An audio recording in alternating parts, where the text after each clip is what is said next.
स्वराज्याचे गुप्तहेर शिवनेत्र बहिर्जी नाईक यांच्या संपूर्ण कार्याचा वेध घेणारा व्हिडिओ फक्त आणि फक्त आपल्या चॅनेलवर। अफजल खानाचा नामर्दपणा, शिवरायांच्यावर महामोहीम। ठिकाण विजापूर। अफजल खानाचे सैन्य विजापुरातून निघाले होते। गजगतीने कूच करत संध्यासमयी विजापूरपासून अवघ्या 6 मैलावर पोहोचले होते।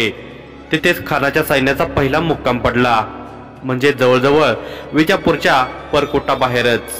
खानाच्या सैन्यात आता सर्व उमरावांच्या सैन्य तुकड्यांचा समावेश झाला होता।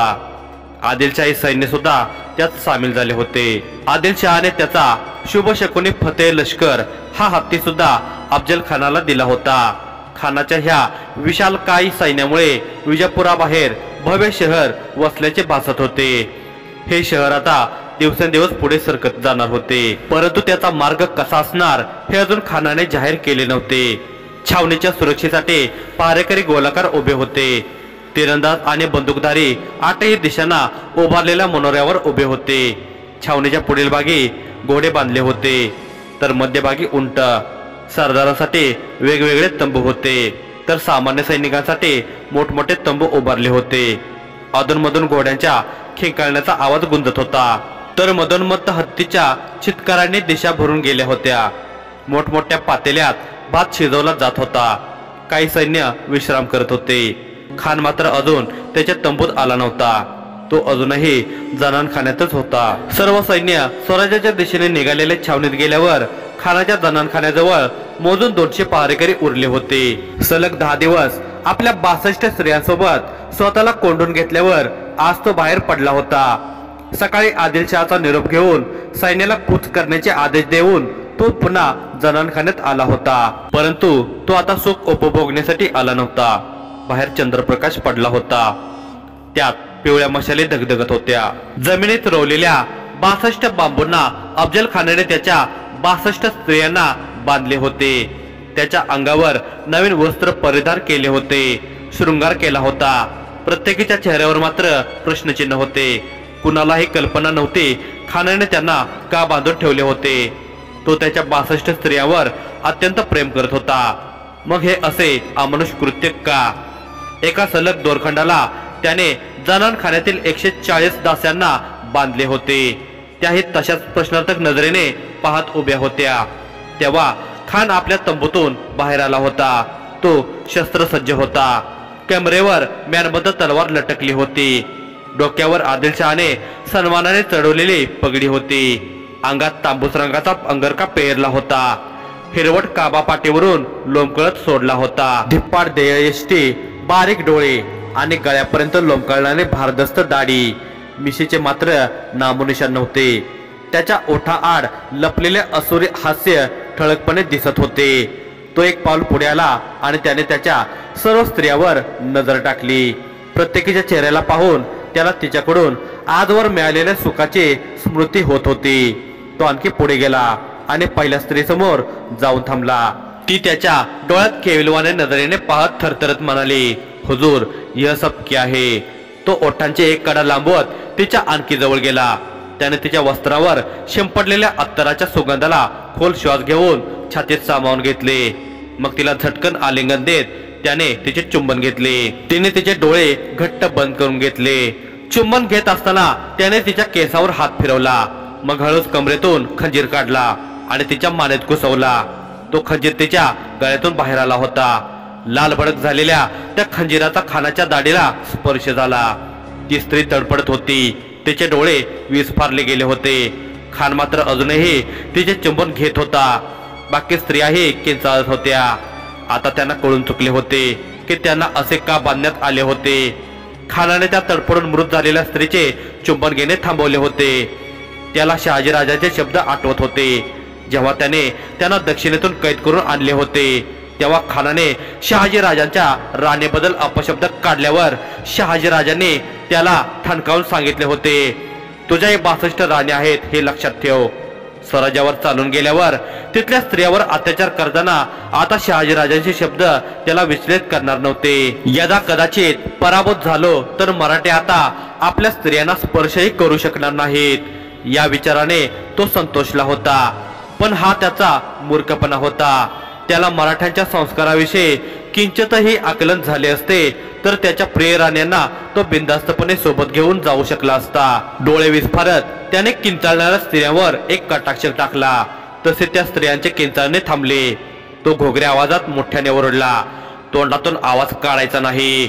बस आखरी बार खुदा को याद कर लो, मरना तो सबको है।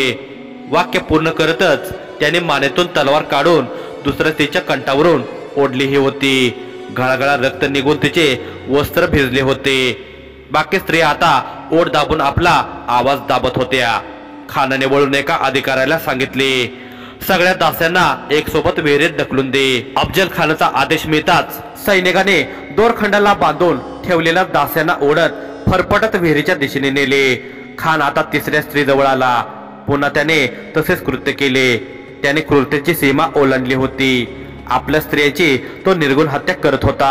सगळ्या 62 स्त्रियांना संपून त्यांच्यासाठी तिथेच 62 कबरी खोदण्यास त्याने सैनिकांना सांगितले होते।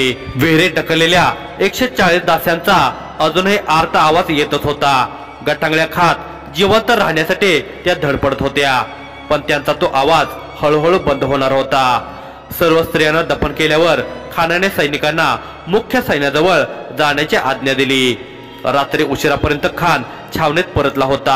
आता तो बिनधास्तपणे स्वराज्यावर चालून जाऊ शकणार होता। अफजल खानाच्या सैन्याचा दुसरा मुकाम तोरवे येथे पडला होता। आता खानाने सूत्रे हलवायला सुरुवात केली होती। बहिर्जी पथकाच्या हेरांनीही त्यांच्या कामगिरीला आरंभ केला होता।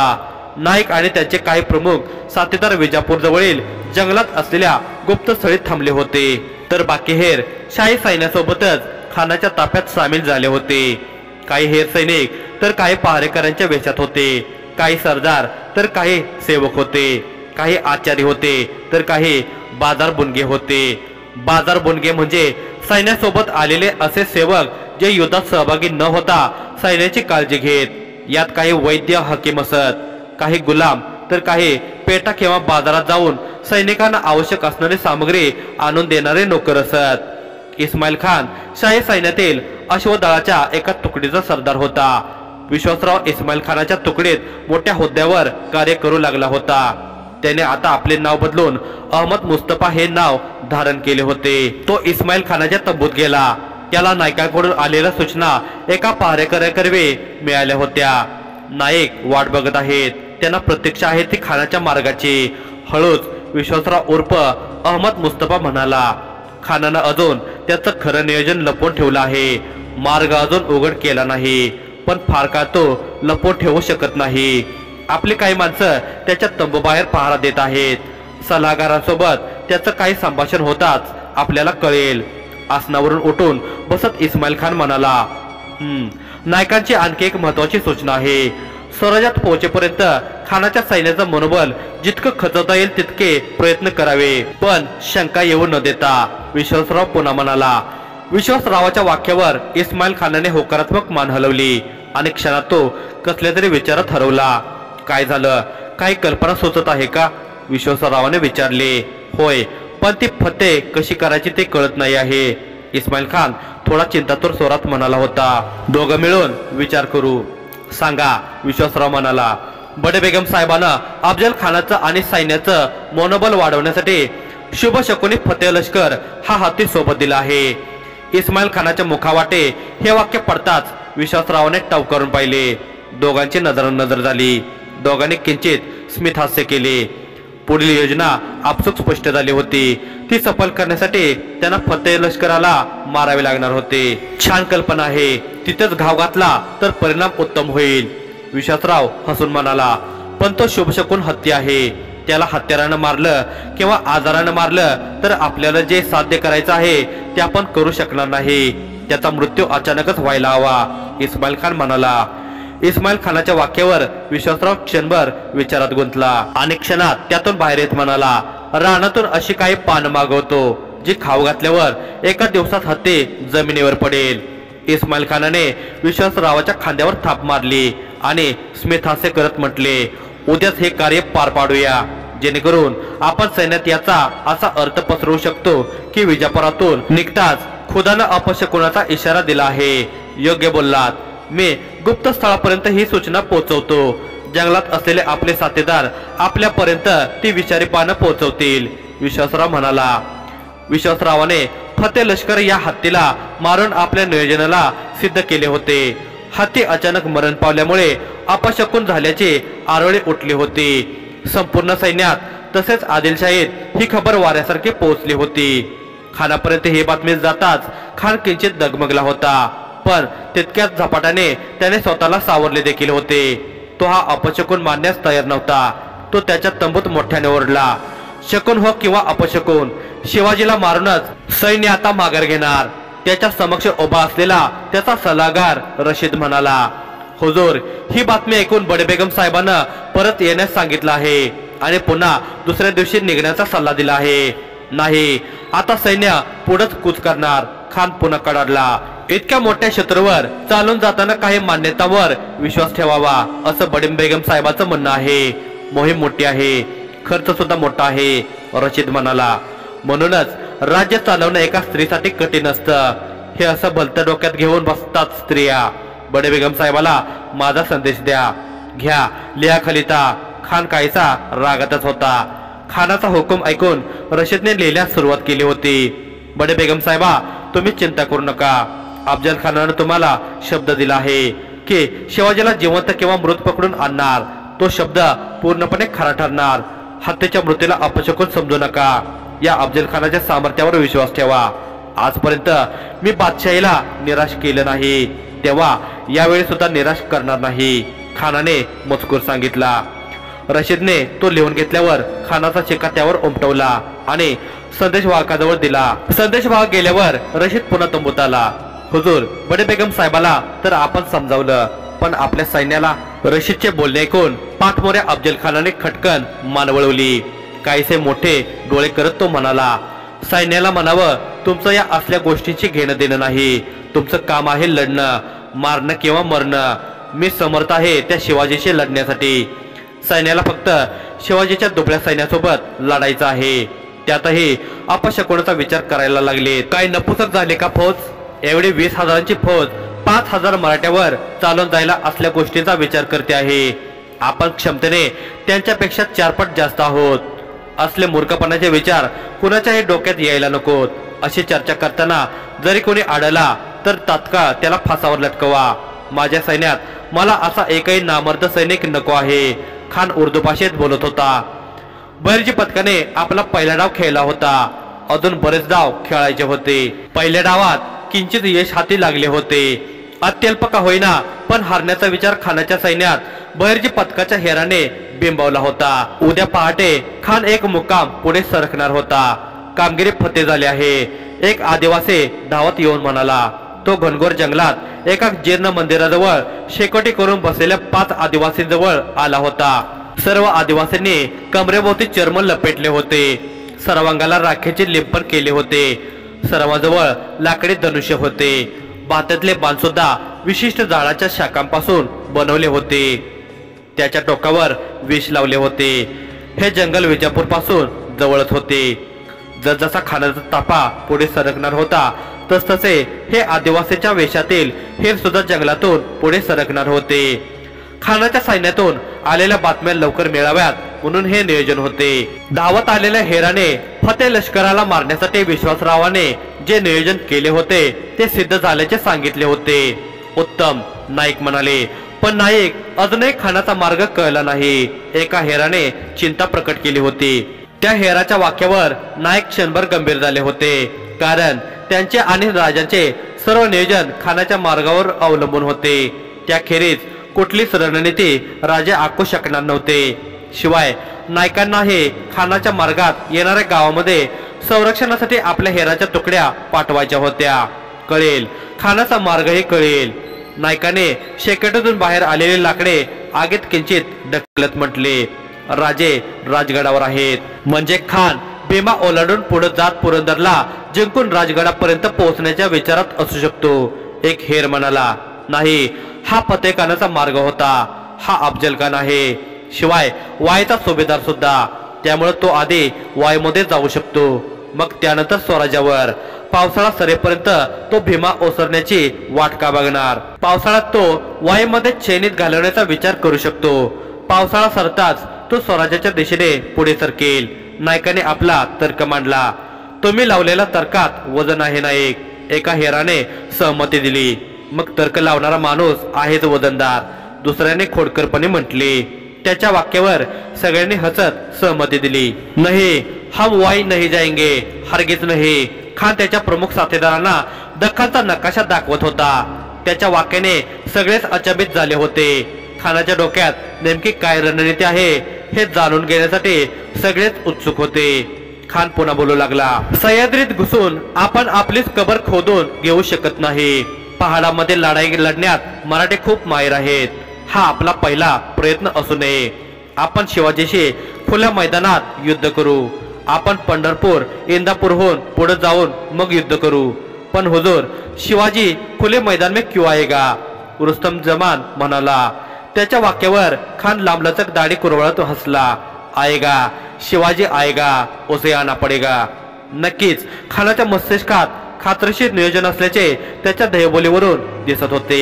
त्याच्या त्या सल्ला मसल्लीतील शाही घोडदळाचा सरदार इस्माईल खान सुद्धा होता। तो खानाच्या प्रत्येक शब्दावर बारकाईने लक्ष देत होता। हुजूर, आप इतने यकीन के साथ कह रहे हो तो जरूर आपने कोई चाल बनाई होगी। तुम्ही ते स्पष्ट करू शकता का?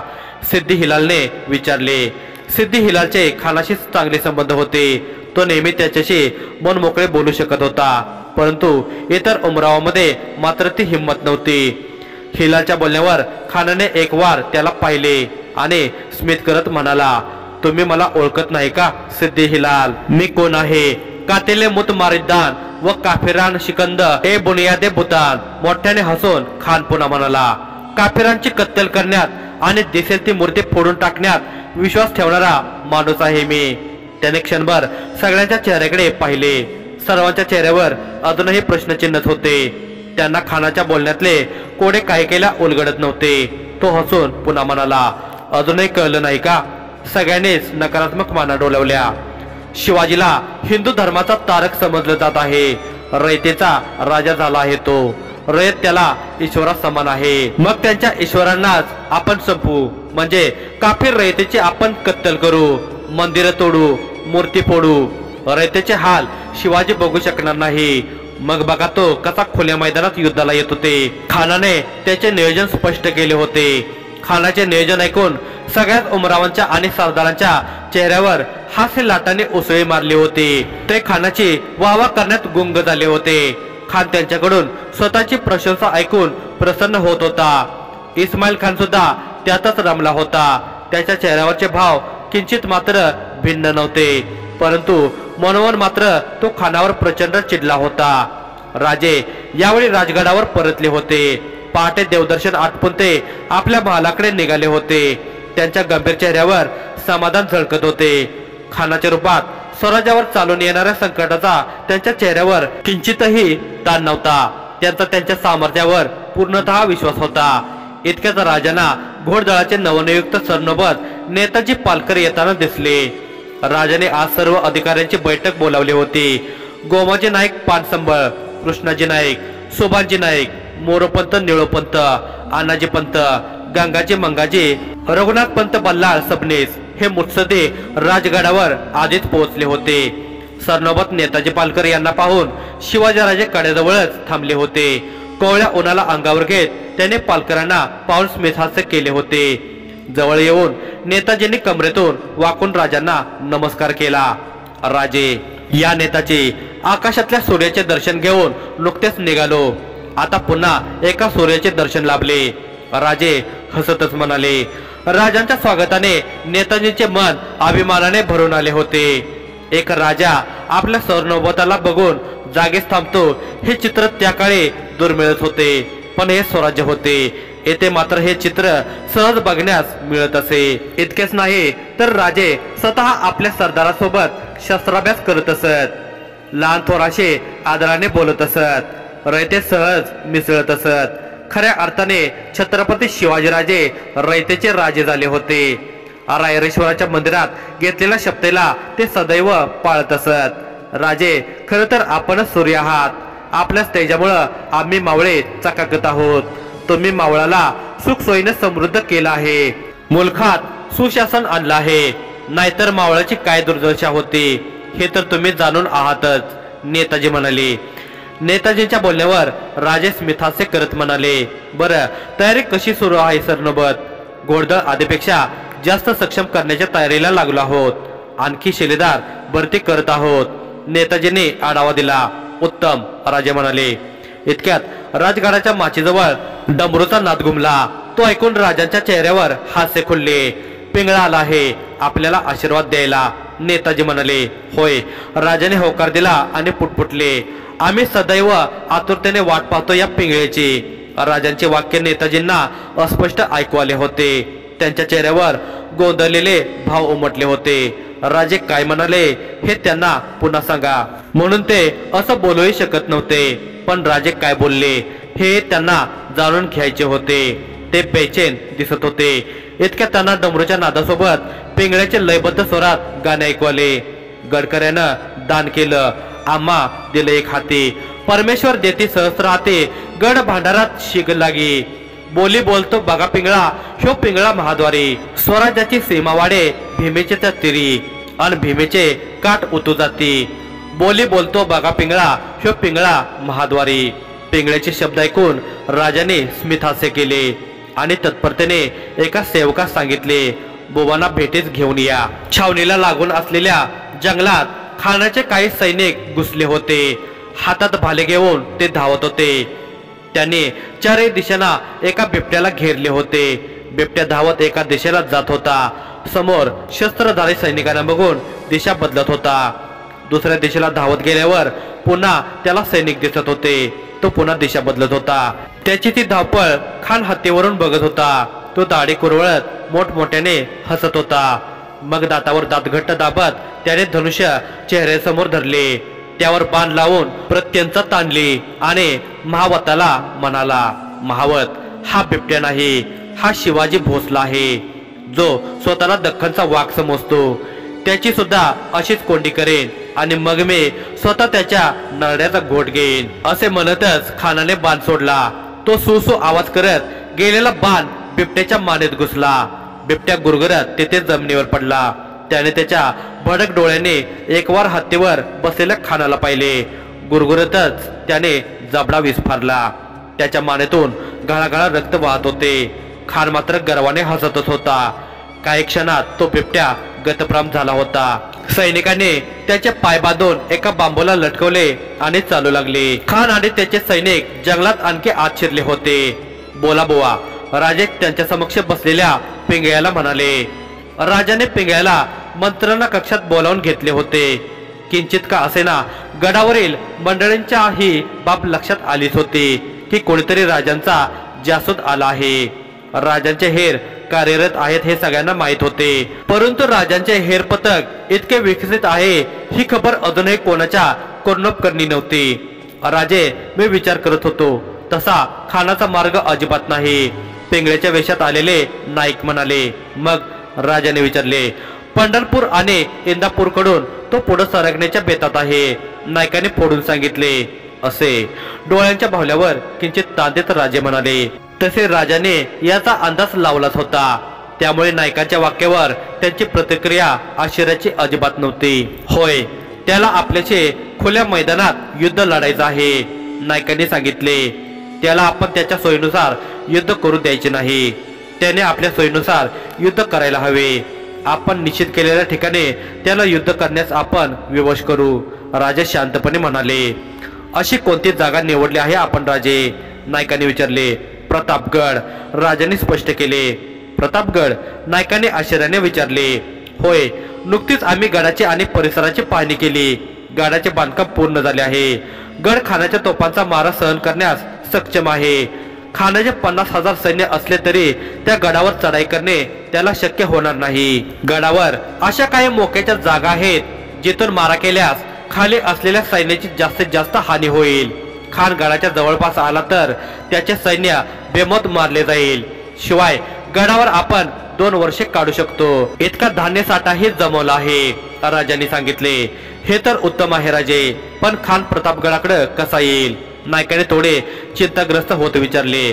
बस तितके शक्य झाले म्हणजे आपण अर्धे युद्ध जिंकलं समजा नाईक, राजे म्हणाले, मग तर ते काही करून शक्य करावंच लागेल. नायकाने निश्चयपूर्ण स्वरात म्हटले, होय, त्यासाठी खान पंढरपूर पर्यंत आल्यास आम्ही प्रतापगडीत जाऊन राहू. तो आम्हाला खुल्या मैदानात येण्यास दिवसणार, पण आपण त्याला बळी पडायचे नाही. राजाने आधीच आखून ठेवलेले रणनीती नायकांसमोर उघड केले होते, पण राजे खान मार्गातल्या मंदिरांना तोडत पुढे सरकणार. नायकांनी खानाची रणनीती राजांपुढे मांडली होती. नायकांचे वाक्य ऐकून राजांनी निश्चलपणे पाहिले. हा खरोखर गंभीर प्रश्न होता, यावर काही तोडगाही नव्हता. खानाला हे कृत्य करण्यावाचून राजे रोखू शकणार नव्हते. त्याला रोखायला जाणे म्हणजे आपली रणनीती बाजूला ठेवून खुल्या मैदानात युद्ध करणे हेच होते. राजे विचारात गर्क झाले होते. नायक श्वास रोखून राजांकडे पाहत होते. त्यांना मात्र खात्री होती राजे यावर काहीतरी उपाय नक्की सुचवतील, आणि झालेही तसेच. राजे क्षणात विचारातून बाहेर आले आणि बोलू लागले, नाईक, खानाला मंदिरे तोडण्यापासून आपण रोखू शकत नसलो तरी आपल्या मंदिरांची पवित्रता आपण जपू शकतो. खानाला देवांचा अपमान करण्यापासून नक्कीच रोखू शकतो. ते कसं? नायकाने डोळे बारीक करत विचारले. खानाच्या मार्गात येणाऱ्या सगळ्या मंदिरांतील भोपे पुजाऱ्यांना हेराकडून खबर देऊन मूर्ती लपवून ठेवण्याचे सूचित करावे. खानाचा नेपात होईपर्यंत मूर्तींचा सांभाळ व्हायला हवा. तोडू दे त्याला मंदिरे, आधीपेक्षा भव्य मंदिरे आपण उभी करू, पण मूर्तींना क्षती पोहोचता कामा नये, राजाने स्पष्ट केले होते.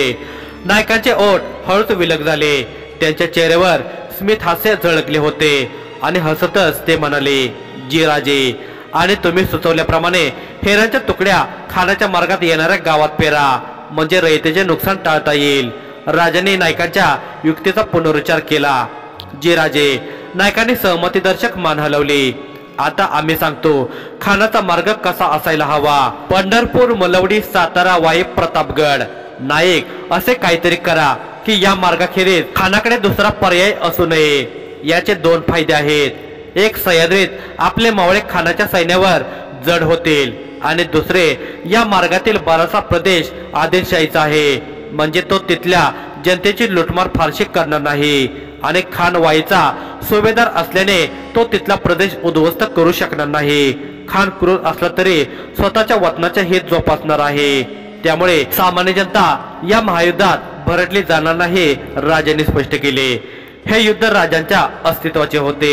राजांकडे खानापेक्षा तोकडे सैन्यबळ होते, तरी सुद्धा राजे आपल्या रणनीतीमध्ये प्रथम रयतेचा विचार करत होते. जे राजे, आपण आखलेली रणनीती अतिउत्तम आहे. याखेरीज चांगली रणनीती कोणती असू शकत नाही. तुम्ही सांगितलेल्या शब्दांचं तंतोतंत पालन केलं जाईल. नाईक म्हणाले, आम्ही सुद्धा सैन्याला काहीच हरकत न करण्याचे आदेश देतो. खुल्या मैदानात त्याने कितीही हाहाकार माजवला तरी आम्ही प्रतिकार करणार नाही. शेवटी नाईलाजाने त्याला प्रतापगडावर यावे लागेल. खान खाली हाती परत जाण्याचा विचारही करू शकत नाही, त्यामुळे खात्री आहे खान नक्की प्रतापगडावर येईल, राजे म्हणाले. होय राजे, स्मित हास्य करत नायकांनी सहमती दर्शवली. खान आणि खानाचे सैनिक आता जंगलात बरेच आत शिरले होते. अगदी बहिर्जी पथकाच्या गुप्त स्थानाजवळ त्यांना ते ओसाड पडलेले मंदिर दिसले. खानाने महावताला हत्ती मंदिराकडे नेण्यास सांगितले. बहिर्जी पथकाचे गुप्तहेर त्याच मंदिराच्या मागच्या दिशेला असलेल्या भुयारात लपले होते. खानाच्या सैनिकांच्या नजरेस ते भुयार आल्यास बहिर्जी पथकाची मोठी हानी होणार होती. खानाने त्या मंदिरावरून नजर फिरवली आणि एका सैनिकाला विचारले, इतने घने जंगल में यह मंदिर कैसे? हुजूर, वाटतं खूप वर्षापूर्वी इथं वस्ती असावी, सैनिकांनी सांगितले. मग आता इथं मंदिराची काय गरज आहे? जा, मंदिरातील मूर्तीला नेस्तनाबूत करा. खानाने त्याच्या प्रतिमेला साजेचा हुकूम दिला. खानाचा आदेश होताच सैनिक धावत मंदिरात गेले, परंतु गेल्या पावलेच परत आले. हुजूर, आत मूर्ती नाही, एक सैनिक म्हणाला.